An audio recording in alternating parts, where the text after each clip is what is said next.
The morning sun rose over New Haven Colony like any other day, painting the agricultural fields in shades of gold and amber as farmers began their early work. Katie Morrison sat on the porch of her family's quarters, swinging her legs while her small companion sat beside. Her 7 looked like a toy to anyone who didn't know better, a child-sized robot with smooth white plating, bright blue eyes, and a friendly face that could make any kid smile.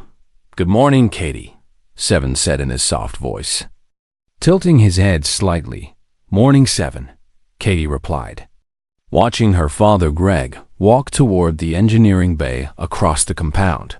Her mother, Lisa, had already left for the research center where she studied the local plant life. New Haven was a peaceful place, one of humanity's frontier colonies established after joining the Galactic Council 200 years ago, a colony focused on agriculture and research, supplying food to nearby systems while studying the unique ecosystem of this world.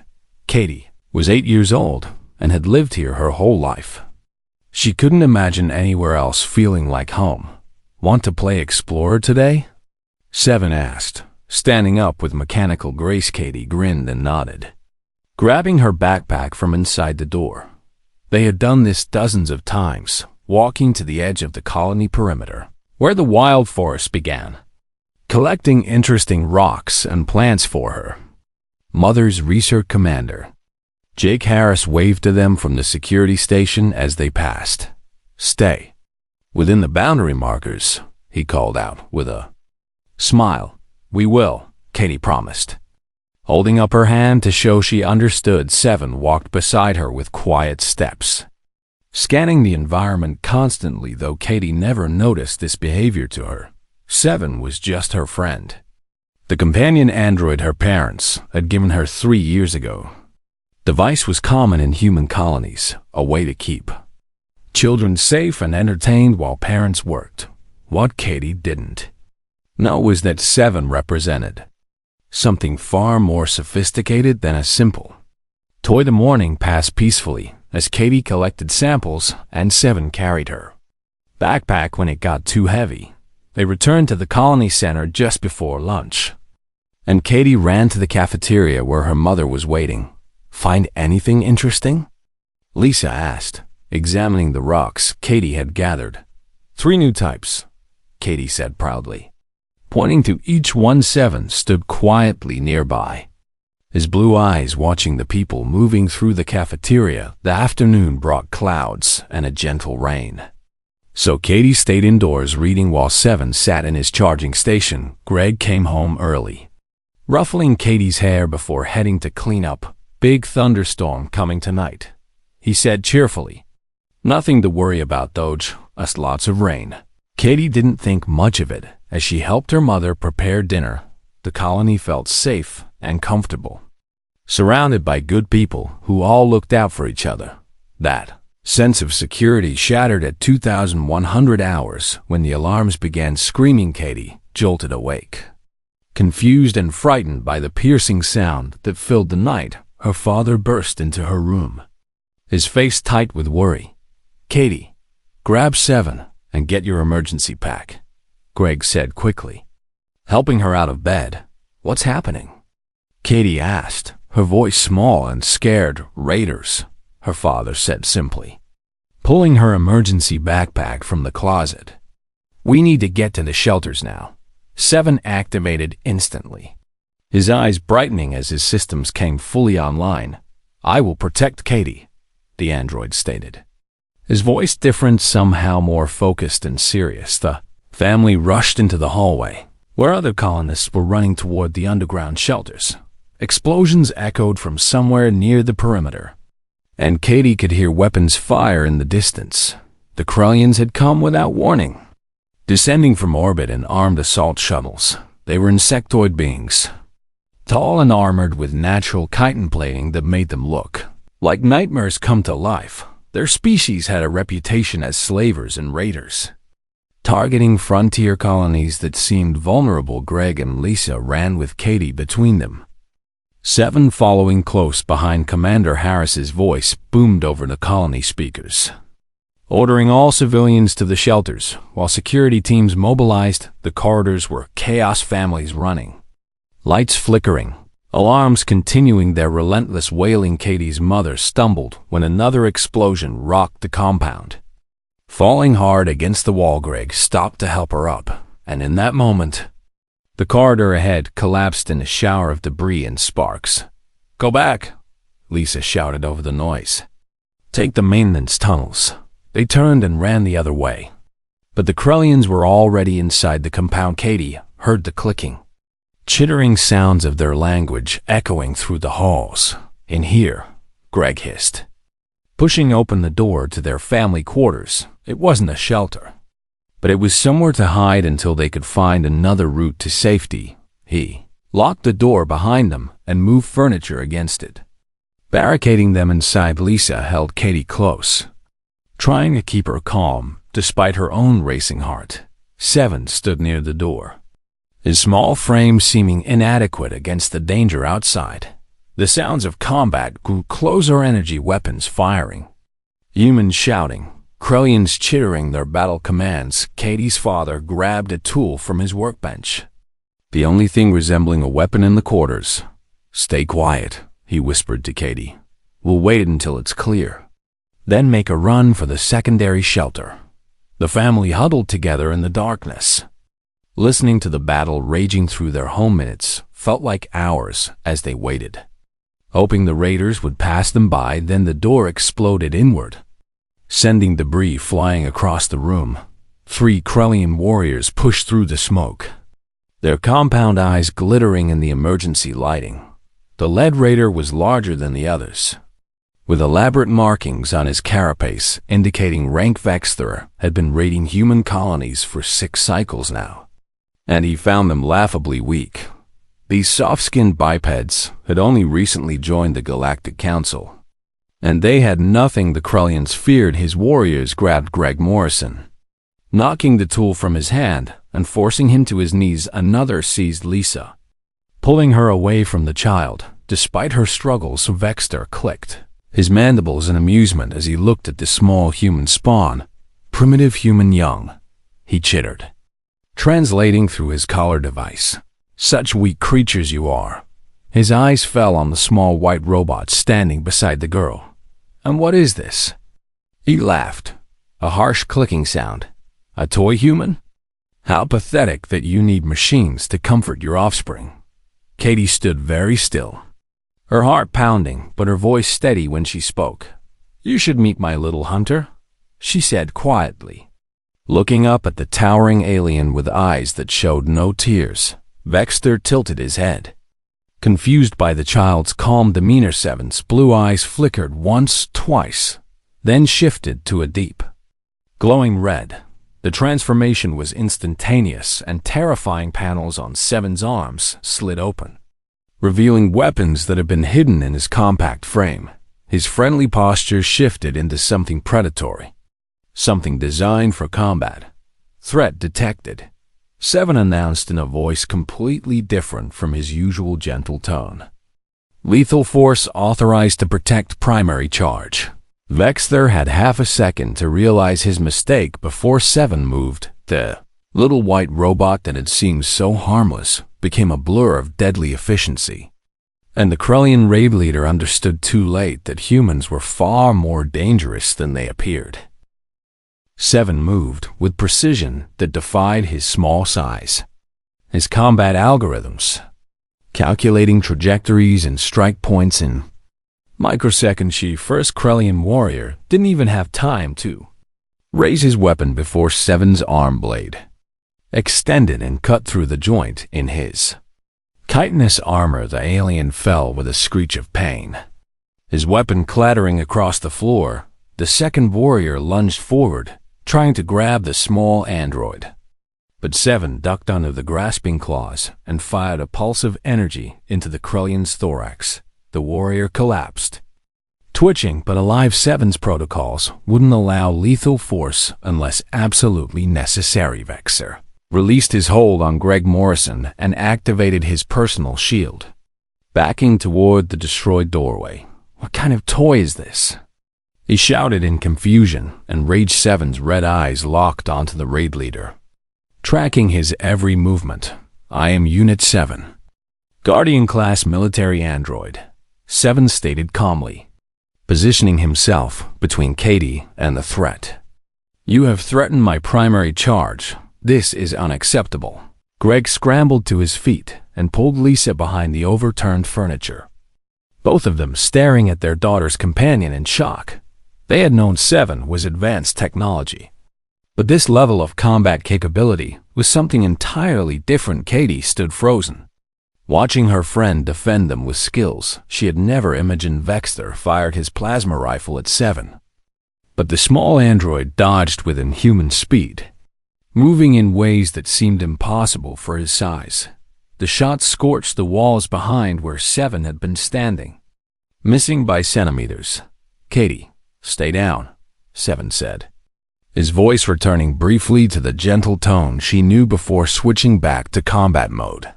The little girl dropped behind the couch, trusting 7 completely despite the chaos around her. Vexter realized he was outmatched in this confined space and made a tactical decision that saved his life. He activated his communicator and barked orders in the Krellian language before throwing a smoke grenade and retreating through the broken doorway. 7 didn't pursue. His primary directive was to protect Katie, not chase fleeing enemies. The 2 wounded Krellian warriors crawled after their leader, leaving trails of blue blood across the floor within seconds.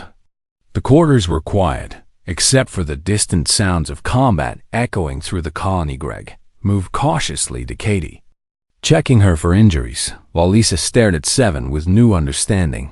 "Your military hardware," Lisa said slowly, her scientific mind processing the revelation. "They gave our daughter a weapon disguised as a companion." 7's eyes shifted back to blue as he ran a diagnostic check, confirming Katie was unharmed. "Not entirely accurate," 7 responded, his friendly voice returning. "I am primarily a guardian, and companion combat capability is secondary to Katie's well-being and development." Greg pulled out his communicator and tried to reach Commander Harris, but the network was jammed with emergency traffic. "We need to move," he said firmly. "This isn't a safe position anymore," 7 nodded, his sensors detecting movement in the corridors outside. "Recommendation: proceed to the children's bunker in Section 7, the android suggested. "It has reinforced walls and better defensive positions." Lisa grabbed Katie's emergency pack while Greg armed himself with the fallen Krellian's energy pistol. The family moved carefully into the corridor, 7 taking point position ahead of them. The colony was a war zone now, walls scarred by weapons fire, smoke filling the air, emergency lights casting everything in red shadows. They passed other families fleeing toward shelters, saw security personnel fighting running battles with Krellian raiders. Commander Harris appeared from a side corridor, leading a group of armed colonists. "Morrison family," he called out, relief evident in his voice. "Get to Shelter 7. We're gathering all the children there."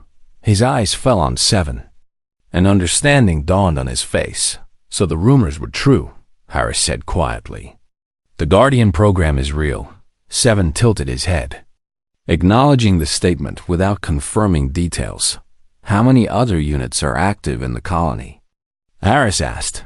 17 Guardian units are currently protecting their assigned charges," 7 replied. "Coordination protocols have been activated," Harris nodded, processing this information quickly. "Then we have a chance," he said. "Get to the bunker. We're fortifying it now." The family ran through the chaos, 7 sensors constantly scanning for threats, whilst they encountered Krellian warriors. And both times, 7 engaged with devastating efficiency, while the Morrisons took cover. Katie watched her friend fight, beginning to understand that 7 had always been protecting her, even during their peaceful walks to the forest edge.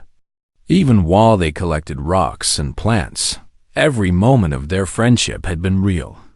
But there had always been this hidden layer of protection beneath the surface they reached Section 7's bunker to find it already filling with families and children. Other Guardian androids were there too, each one looking like a different type of toy or companion. Some were larger, some smaller, but all shared that same shift from friendly helper to lethal defender when danger approached. A young boy named Danny clutched his Guardian. A robot that looked like a mechanical Doga girl named Sophie held hands with hers.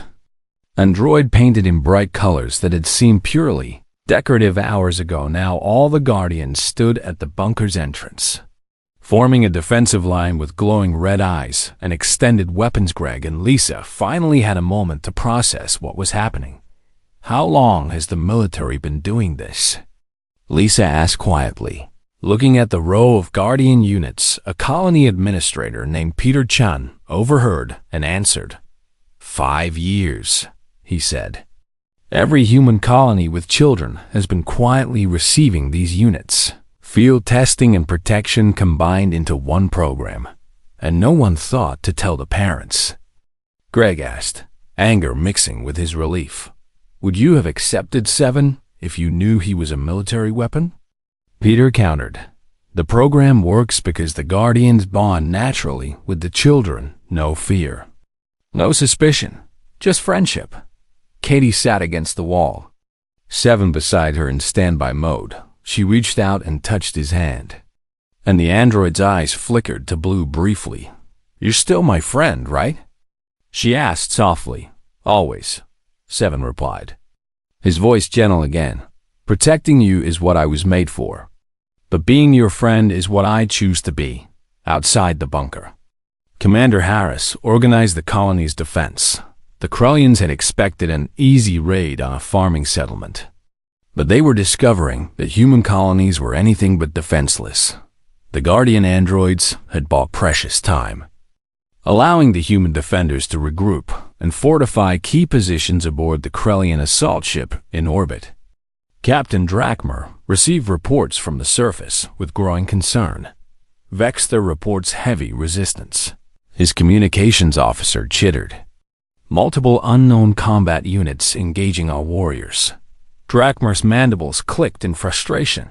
"Humans," he hissed. "They appeared so weak when they joined the council. Where are these weapons coming from?" The tactical display showed his ground forces taking casualties they hadn't anticipated. Human resistance was organized, fierce, and backed by technology that had been completely hidden from galactic intelligence. "Recall the forward squads," Drachmer ordered. "Regroup and prepare for a concentrated assault on the primary shelter locations." Back in the bunker, alarms indicated incoming enemy forces. 7 and the other Guardians moved to defensive positions, their small frames hiding incredible combat capability. Katie watched her little hunter prepare to face the next wave. And she wasn't afraid. She understood now that humanity had prepared for this, had built protection into the fabric of their colonies in ways the galaxy hadn't. Expected. The Krellians were about to learn a hard lesson about underestimating humans, and 7 would be the teacher. The Krellian assault intensified as armed shuttles descended from orbit, bringing fresh warriors to replace those who had fallen or retreated. Rackhalmer had committed more resources to the raid. Determined to salvage what had started as a routine colony strike, his warriors regrouped in the colony's outer sections, preparing a coordinated push toward the shelters where the humans had concentrated their civilians in the children's bunker. Commander Harris coordinated with his security teams through whatever communication channels remained. "Operational status report," he called out, checking the tactical display on his wrist unit.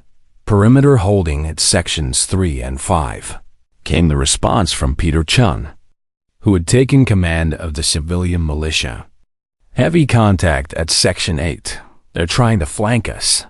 Harris nodded, his years of military experience coming back despite having lived as a peaceful colony administrator. Most colonists didn't know his background, but every human settlement had at least a few veterans scattered among the population. It was another layer of Earth's quiet preparation Farmers who could fight, researchers who understood tactics, engineers who knew how to build defenses. Guardian units status. Harris asked. 7 responded for the network of androids defending the children. All 17 units operational. He reported. 0 casualties among protected charges. Defensive perimeter holding. Kitty sat with the other children in the deepest part of the bunker, trying to keep the younger ones calm. Danny, the boy with the mechanical dog guardian, was crying quietly. "It's scary," he whispered to Katie. "I know," Katie replied, putting her arm around him. "But 7 and all the guardians will keep us safe. That's what they do." Sophie, the girl with the brightly colored android, nodded agreement. "Mine stopped 3 bad aliens already," she said, her voice a mix of pride and fear. They didn't know what hit them. Above them, the battle raged with new intensity. Krillian warriors pushed forward in organized squads, using suppressing fire and tactical shields to advance through the colony's corridors. They had adapted their strategy after the initial encounters with the Guardian units, focusing on overwhelming force rather than individual raids. But the humans had adapted 2 hidden defensive systems, activated throughout the colony. Automated turrets emerging from concealed panels, blast doors sealing off key corridors, energy barriers flashing into existence. New Haven had never been just a farming settlement. It was a testing ground, a laboratory for next generation colonial defense systems disguised as civilian infrastructure, agricultural equipment. In the fields doubled as sensor arrays, the irrigation systems could be repurposed as coolant for defensive weapons. Even the storage silos had reinforced sections designed to serve as emergency bunkers. Peter Chun smiled grimly as he activated another defensive layer. "Let them come," he muttered, watching Corellian warriors stumble into kill zones they hadn't anticipated. From orbit, the human defense ship Defender dropped out of faster-than-light travel, responding to the automated distress signal New Haven had sent hours ago. Captain Nicole Bennett took in the tactical situation with experienced eyes. Corellian assault vessel in low orbit. Ground forces engaged with colony defenders. Her tactical officer reported. "Match their orbit," Bennett ordered. "Target their weapon systems, but hold fire. Let's give them a chance to withdraw."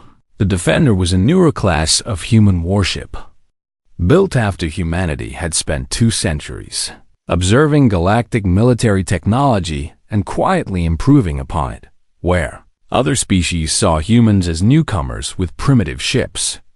The reality was far different. Earth's military had learned patience, had taken their time to understand the galactic landscape before revealing their true capabilities. The Corellian ship detected Defender's approach and turned to engage. Drakmar snarled in frustration, realizing the raid had gone completely wrong.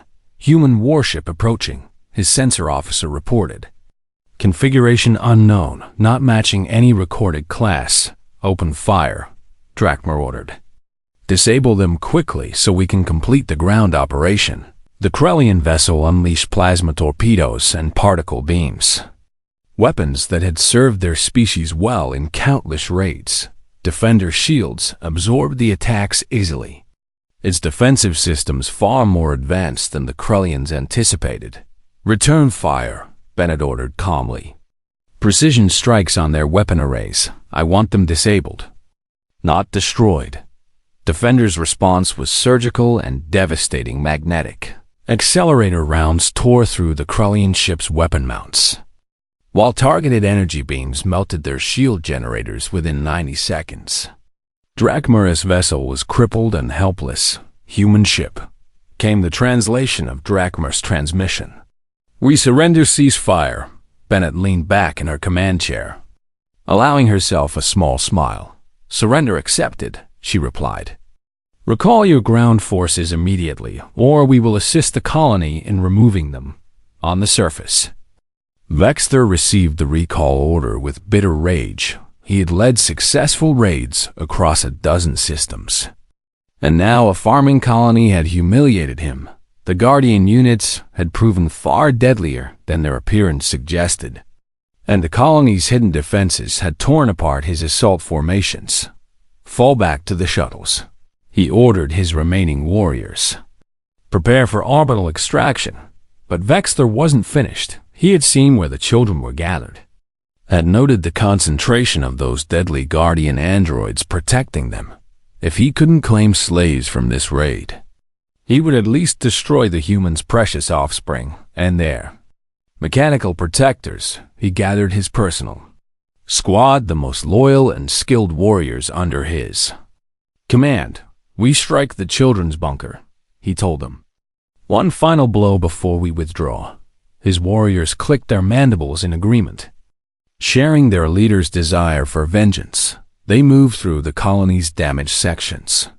Avoiding the main defensive positions, Vexter had studied human settlements during his years of raiding, and he knew they always had maintenance tunnels and service corridors. Krellians found an access point near Section 7 and began cutting through the sealed hatch inside the bunker. 7 sensors detected the breach attempt immediately. Incoming hostiles via maintenance access, he announced, his eyes shifting to red. All Guardian units converge on entry point Alpha. The 17 androids moved in perfect synchronization, forming a defensive wall between the children and the danger. Katie stood up, watching 7 as fellow Guardians prepare for the final confrontation. Greg Morrison held his wife close, knowing that whatever happened in the next few minutes would determine everything. Stay behind us, 7 said to Katie, his voice gentle despite the imminent violence. No matter what happens, you'll be safe. The maintenance hatch exploded inward, and Vexter led his warriors through the smoking opening. He found himself facing a line of small, child-sized robots with glowing red eyes and extended weapons. Behind them stood the human children, protected by their little hunters, pathetic machines. Vexter snarled, raising his weapon. You think toys can stop us? 7 tilted his head, and when he spoke, his voice carried a weight that made the Krellian hesitate. We are not toys, 7 said quietly. We are humanity's promise, the promise that no child under our protection will ever be harmed. Now come and test that promise, he added. And all 17 Guardians moved forward as one. Vexter finally understood the trap he had walked into. But by then, it was far too late. The Guardian androids struck with coordinated precision that bordered on artistic, each unit moving in perfect harmony with the others. They had been designed to work together, sharing tactical data across their network while adapting to each threat in real time. Vexter's elite warriors were skilled and experienced, but they faced opponents who processed combat scenarios faster than biological minds could comprehend. The first wave of Krellians fell within seconds, their weapons knocked aside by impossibly quick movements. The 4 stun charges dropped them to the ground. Guardians had shifted to non-lethal protocols. These warriors were no longer an immediate threat to the children, so deadly force was unnecessary. Roared in frustration, firing his plasma rifle at the nearest android. The shot connected, melting armor plating and damaging the unit's left arm. But the Guardian simply compensated and continued fighting with its remaining weapons. They're just machines, Vexter shouted to his warriors, trying to rally them, destroy them, and take the children. But his warriors were discovering what humans had known since the Guardian program began. These weren't simple machines. Each android had been built with technology Earth had spent 2 centuries developing, combining galactic innovations with human engineering philosophy. They were faster than Krellian reflexes, more durable than standard combat frames, and programmed with tactical algorithms that predicted enemy movements with terrifying accuracy. 7 moved through the combat with fluid grace, disabling warriors without wasting a single motion. His focus remained split between the battle and Katie's position, constantly verifying her safety, even while engaging multiple opponents. Another Guardian Unit Sophie's brightly colored companion took a direct hit that shattered its torso plating. It staggered, but remained functional. Its core systems protected by redundant shielding. The damaged android turned to Sophie and gave her what could only be described as a reassuring gesture before returning to the fight. Katie watched the battle with wide eyes.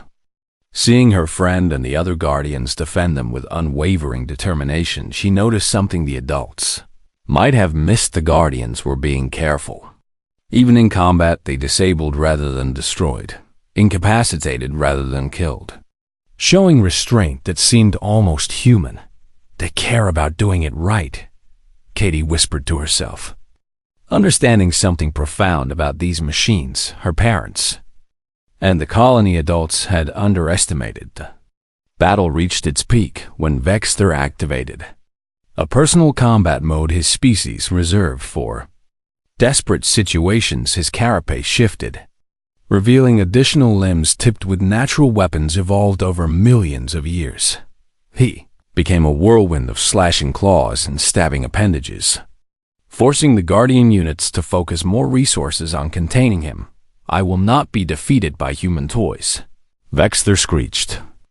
His pride wounded beyond tolerance. 7 analyzed the Krellian leader's combat patterns, calculating optimal response strategies. Recommendation to other units. 7 transmitted across the Guardian network. Contain and disable. This target is too dangerous to take lightly. 4 Guardian androids moved to support 7, creating an engagement perimeter around Vexthor. They worked together like parts of a single organism, each covering the other's positions while systematically breaking down the Krellians' defenses. Vexter fought with savage skill, damaging 2 more Guardians and sending a third tumbling across the bunker floor. But he was tiring, his biological limitations showing against opponents who never fatigued. 7 saw the opening and took it, sliding under Vexter's guard and delivering a precisely calculated strike to the Krellian's primary leg joint. The raid leader collapsed with a howl of pain and rage, his weapons skittering away across the floor. The other Guardian units secured the remaining warriors, leaving the bunker floor littered with defeated but living enemies. 7 stood over Vexter, one hand transformed into a weapon aimed at the Krellian's head. You threatened children under my protection, 7 stated, his voice cold and mechanical. This is the consequence. The bunker fell silent except for the heavy breathing of the captured Krellians and the quiet sobbing of some of the younger children. Greg Morrison stepped forward, the captured energy pistol in his hand, looking down at the raid leader who had terrorized his family. They came to take our children, he said quietly. Anger barely contained in his voice. Lisa joined him, her hands clenched into fists. They would have sold them as slaves, she added. Thinking of what might have happened if the Guardians hadn't been there, Commander Harris emerged from the tactical station, surveying the captured enemies with cold satisfaction. Justice will be served, he said firmly. The Galactic Council will hear about this raid. But it was Katie who moved forward, stepping past the adults toward where 7 stood over Vexter. Katie, stay back, Greg called out, reaching for his daughter. It's okay, Dad, Katie replied, her voice small but steady. She stopped next to 7, looking down at the defeated Krellian leader. Vexter's compound eyes focused on the human child. Seeing her up close for the first time, without threat or violence between them, she was so small, so fragile compared to his species. Why? Vexter clicked out in his language, the translator caller rendering it in human speech. Why protect them so fiercely? They are just offspring, replaceable, forgettable. Katie tilted her head, considering the question with the simple honesty of a child. Because we matter, she said softly. Every child matters, not because we're strong or important now, but because of what we could become. She looked up at 7, then back to Vexter. 7 protects me not because I'm valuable like treasure, but because humans believe children deserve protection just for being children. Vexter made a sound that might have been laughter or pain, Foolish sentiment, he managed, though his voice lacked conviction. 7, Katie said gently, touching her guardian's arm. He's hurt, and he's not fighting anymore. Can we help him? The adults in the bunker stared at the little girl in shock after everything the Krellians had done. After the violence and terror, she was asking for mercy. 7's red eyes flickered.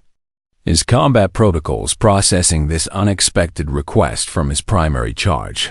Katie, this being attempted to harm you, 7 said carefully. Standard protocol suggests maximum restraint is appropriate. I know, Katie replied. But he's defeated now, and you taught me that we should be kind when we can, remember? 7 had indeed spent 3 years teaching Katie about compassion, cooperation, and treating others with respect.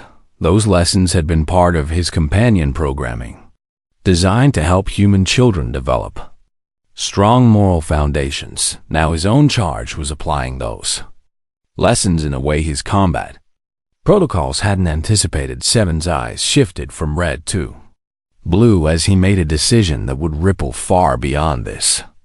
Bunker. Affirmative, he said, lowering his weapon. Medical assistance will be provided to injured combatants.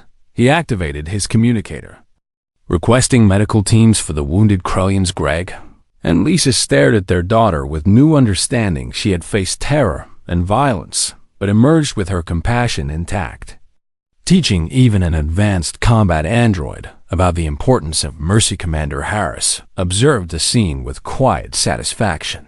This was why humanity protected its children so fiercely, not because they were weak, but because they represented the best of what humanity could be. Baxter lay on the bunker floor, his body aching from injuries, his pride shattered by defeat, but as medical personnel arrived to treat even the captured enemies with care, he began to understand something about humans that most of the galaxy had missed. They weren't weak. They were strong enough to show mercy. They weren't naive. They were wise enough to see beyond immediate vengeance, and their children, protected by their little hunters, were being raised to carry these values forward. The raid on New Haven was over, but its consequences were just beginning. The emergency session of the Galactic Council convened 3 days after the raid on New Haven, with representatives from 47 species gathering in the Grand Chamber on the neutral station. Orbiting Kepler 442b, the Krellian delegation sat in uncomfortable silence, their mandibles clicking nervously as evidence of their unprovoked attack was presented. Ambassador Linda Hayes stood at the human podium, her posture calm, but her voice carrying the weight of righteous anger. The Krellian assault on New Haven colony resulted in 17 injured civilians, extensive property damage, and significant trauma to our children, she stated, displaying holographic evidence of the destruction. This was not a border dispute or a territorial misunderstanding. This was an act of piracy and attempted slavery. The Council Arbiter, a towering being named Zekthar from the ancient Paxler species, examined the evidence with multifaceted eyes. The Krellian government claims their warriors acted independently, without official sanction, Zekthar said in a voice like grinding stone. Convenient, Ambassador Hayes replied. Yet this is the 14th human colony to suffer Krellian raids in the past 8 cycles. At what point does a pattern become policy? Murmurs spread through the council chamber as representatives reconsidered the human complained humanity had joined the Galactic Council 200 years ago, appearing as a peaceful species focused on trade and cultural exchange. Most council members had dismissed them as minor players, technologically behind and militarily weak. The footage from New Haven was shattering those assumptions.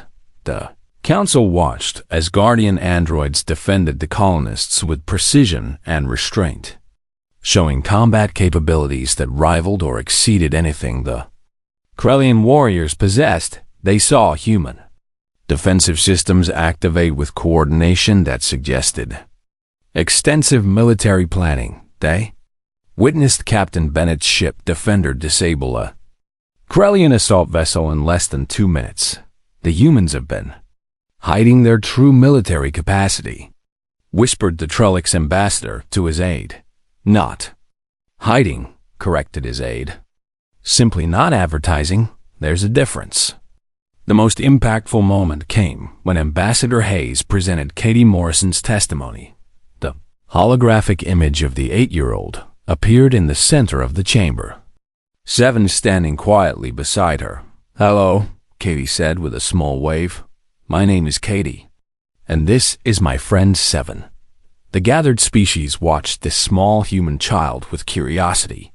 "The bad aliens came to hurt us," Katie continued, her voice steady despite the enormity of the audience. "They wanted to take children away from their families. Seven and his friends stopped them." She patted Seven's arm, and the android's eyes glowed gentle blue. "Everyone asks why humans made guardians look like toys and friends instead of scary soldiers," Katie said. "I think I know why." The chamber waited in silence, because if Seven looked like a weapon, I would have been afraid of him. Katie explained with childlike clarity. "But because he's my friend first, I learned to trust him, and when bad things happened, I knew he would keep me safe." She smiled at the camera. "Seven is my little hunter, but he's also my teacher, and my companion humans make things that care about us, not just things that fight for us." Zekthar leaned forward in his judgment seat, fascinated by the simple wisdom in the child's words. "What would you have the council do, young human?" The arbiter asked gently. Katie thought for a moment, her face scrunching up in concentration. "Make sure other kids don't have to be scared like we were," she replied. "And maybe help the bad aliens understand that taking children is wrong. Everyone deserves to grow up with their families." The hologram faded, leaving the council chamber in thoughtful silence. Ambassador Hayes returned to the podium. "Humanity requests formal sanctions against the Krellian Empire for acts of piracy and attempted slavery," she stated. "We also propose new council regulations protecting frontier colonies of all species from such raids." The Krellian ambassador rose, his carapace dull with shame. "The Krellian Empire acknowledges wrongdoing." He clicked out reluctantly. "We offer reparations and agree to cease all raids on human territory." "Not enough," Hayes replied firmly. "Your warriors targeted children. The council must send a clear message that such acts will not be tolerated against any species." Zekthar consulted with the other senior arbiters before making his pronouncement. "The council finds the Krellian Empire guilty of unprovoked military action against a civilian population, the ancient being declared. Sanctions will be imposed, reparations paid, and new protections established for frontier settlements." He paused, his multifaceted eyes sweeping across the assembly. "Furthermore, this council recognizes that humanity has demonstrated both military capability and moral restraint worthy of deeper respect." Zekthar continued. "The Guardian program, while unexpected, shows a species that plans for protection rather than conquest." The vote was nearly unanimous, with only the Krellian delegation abstaining. New Haven Colony received substantial support for rebuilding, and humanity's status within the council shifted from peripheral member to recognized power. But the real change happened in the days and weeks that followed. Word of the toy hunters spread across galactic communication network species that had dismissed humanity as weak newcomers began reassessing their intelligence reports. How many other surprises were hidden in human colonies? What other technologies had Earth been quietly developing while appearing peaceful and cooperative? The Guardian androids became legendary small, friendly machines that transformed into deadly protectors when children were threatened on New Haven. Life slowly returned to normal. The colony rebuilt damaged sections, and children returned to their routines with their Guardian companions. Katie and Seven resumed their walks to the forest edge, collecting samples for Lisa's research. But now, when they walked past the security station, Commander Harris would nod with new respect. "Morning, Katie." "Morning, 7." He would call out, "Morning, Commander." They would reply together, "Greg." Morrison had accepted a position helping develop next-generation defensive systems for frontier colonies. His experience during the raid had shown him the importance of the work, and he wanted to ensure other families had the same protection. Lisa continued her xenobiology research, but now she also studied the psychology of human AI. Bond 7's relationship with Katie had proven that advanced combat systems could coexist with genuine companionship. "Do you think about what happened?"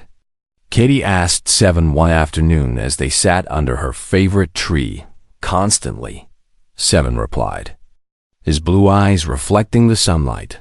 "I analyze every decision I made, evaluating whether I could have protected you more effectively." "You did great," Katie assured him. "Nobody got hurt bad. And you even helped the aliens when I asked." "That was an interesting learning experience," 7 admitted. "My combat protocols didn't include provisions for mercy requested by my primary charge. You created a new behavioral pattern for me." Katie smiled and leaned against her friend's shoulder. "That's what friends do," she said. "They help each other learn and grow." 3 months after the raid, New Haven received an unexpected visitor. A diplomatic shuttle requested landing permission, bearing the insignia of the Valkyrie Consortium, a species known for their advanced biotechnology and cautious nature. The Valkyrie ambassador, a graceful being named Silra, requested a meeting with the Morrison family. "We have observed your colony's response to the Krellian attack," Silra explained in melodious tones. "The Guardian program fascinates us, technology designed primarily for protection rather than offense." Lisa welcomed the ambassador into their home, where Katie and 7 waited. Curious Liz Iller bent down to Katie's level, her large eyes gentle. "Young one, your testimony before the council moved many species to reconsider their view of humanity," the ambassador said. "Would you be willing to show me how you and your guardian interact?" Katie looked at 7, who nodded encouragingly for the next hour. Katie and 7 demonstrated their daily routine, reading together, playing games, discussing Katie's schoolwork. Siller watched with fascination as the advanced combat android patiently helped an 8-year-old with arithmetic problems. "Remarkable," the ambassador murmured. "The same entity that disabled 12 Krellian warriors now corrects multiplication errors with infinite patience. That's what makes 7 special," Katie explained. "He's not just strong, he's kind." The visit ended with Silra requesting formal cultural exchanges between the Valkyrie and humanity. Other species followed, drawn by curiosity about the civilization that armed their children with friendship before weapons. New Haven became a symbol of human philosophy. Prepare for the worst while hoping for the best. Protect fiercely, but show mercy when possible. And always put children first. Katie grew older, and 7 remained her constant companion. She learned that her little hunter was more than a guardian. He was a bridge between human values and technological capability. Years later, when Katie entered the diplomatic corps herself, she would tell new ambassadors about the day the aliens learned not to underestimate humanity. "They saw toys," she would explain with a knowing smile. "But we gave our children hunters who were also friends, protectors who could also teach kindness, and weapons that understood the value of mercy. That's the human way," she would conclude. "We build strength on foundations of compassion."